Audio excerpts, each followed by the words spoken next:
നമ്മുടെ ഫോണിൻ്റെ ഡയലറിൽ വന്ന മാറ്റം എല്ലാവരും ശ്രദ്ധിച്ചിട്ടുണ്ടാവുമല്ലോ. ഈ ഡയലറിൻ്റെ മാറ്റം നമ്മൾ പലപ്പോഴും കരുതി കുട്ടികൾ കളിക്കുമ്പോൾ അവർ എന്തെങ്കിലും പിടിച്ച് ഞെക്കിയിട്ട് വന്നതാണെന്ന് കരുതിയിട്ടുണ്ടാവും. എന്നാൽ അതല്ല, ഇത് ഗൂഗിൾ ഡയലർ താനെ അപ്ഡേറ്റ് ആയതാണ്. ഇത് മാറ്റാനുള്ളൊരു വിദ്യ ഈ വീഡിയോയിൽ കാണാം.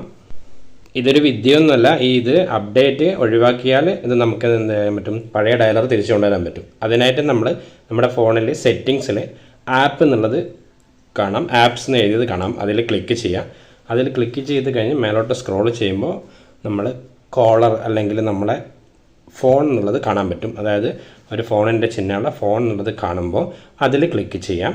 അതിൽ ക്ലിക്ക് ചെയ്ത് കഴിഞ്ഞാൽ നമുക്ക് അതിൽ താഴത്തായിട്ട് ക്ലിയർ ഡാറ്റ എന്ന് വലത്തുഭാഗത്ത് താഴെ കാണുന്ന അതിൽ ക്ലിക്ക് ചെയ്യുക. അതിൽ നമ്മളെ ഡാറ്റകൾ അതിൻ്റെ എല്ലാം ക്ലിയർ ചെയ്യാൻ വേണ്ടിയിട്ടുള്ള ഓപ്ഷനാണ്. അതിൽ ക്ലിക്ക് ചെയ്ത് കഴിയുമ്പോൾ നമുക്ക് എന്ത് ചെയ്യാൻ പറ്റും, ക്ലിയർ ക്യാച്ച് താഴത്തുള്ള അത് ക്ലിക്ക് ചെയ്യുക. ഓക്കെ കൊടുത്തു കഴിഞ്ഞാൽ അത് ക്ലിയറായി. അടുത്തത് അതിൻ്റെ തൊട്ടിപ്പുറത്ത് കാണുന്ന അൺഇൻസ്റ്റാൾ അപ്ഡേറ്റ്സ് എന്നുള്ളത് കാണാൻ പറ്റും. ആ അൺഇൻസ്റ്റാൾ അപ്ഡേറ്റ്സ് എന്നുള്ളത് ക്ലിക്ക് ചെയ്യുക. അത് ക്ലിക്ക് ചെയ്യുമ്പോൾ ഇങ്ങനെ ഒരു പോപ്പപ്പ് കാണാം. അത് നമ്മൾ ഓക്കെ കൊടുക്കുക. അപ്ഡേറ്റ്സ് ഒക്കെ ഡിലീറ്റ് ചെയ്യണമെന്നാണ്. അത് കൊടുത്തു കഴിഞ്ഞാൽ നമ്മുടെ പുതിയ അപ്ഡേറ്റ് മാറിയിട്ട് പഴയ ഡയലറിലേക്ക് തന്നെ തിരിച്ചു വന്നിട്ടുണ്ടാവും. അപ്പോൾ നമ്മൾ നമ്മുടെ കോൺടാക്ട്സിലേക്ക് തിരിച്ചു പോവുക.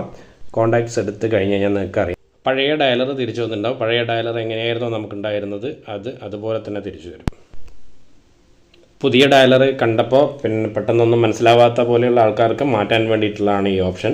ഇനിയിപ്പോൾ ഈ പഴയ ഡയലർ പുതിയതിലേക്ക് മാറ്റാൻ വേണ്ടി നമ്മൾ ഗൂഗിൾ പ്ലേ സ്റ്റോറിൽ പോയിട്ട് പ്ലേ സ്റ്റോറിൽ ഡയലർന്ന് ക്ലിക്ക് ചെയ്ത് കഴിയുമ്പോൾ അത് അപ്ഡേറ്റ് ചോദിക്കും. അത് അപ്ഡേറ്റ് ചെയ്ത് കഴിഞ്ഞ് കഴിഞ്ഞാൽ പുതിയ മോഡലുള്ള ഡയലർ എല്ലാവർക്കും കിട്ടുന്നതായിരിക്കും. ഈ ഒരു അറിവ് ഉപകാരപ്രദമായി എന്നുണ്ടെങ്കിൽ നമ്മൾ മറ്റുള്ളവരിലേക്കും മറ്റുള്ള ഗ്രൂപ്പുകളിലേക്കും പെട്ടെന്ന് തന്നെ ഷെയർ ചെയ്ത് കൊടുക്കുക. Thank you for watching.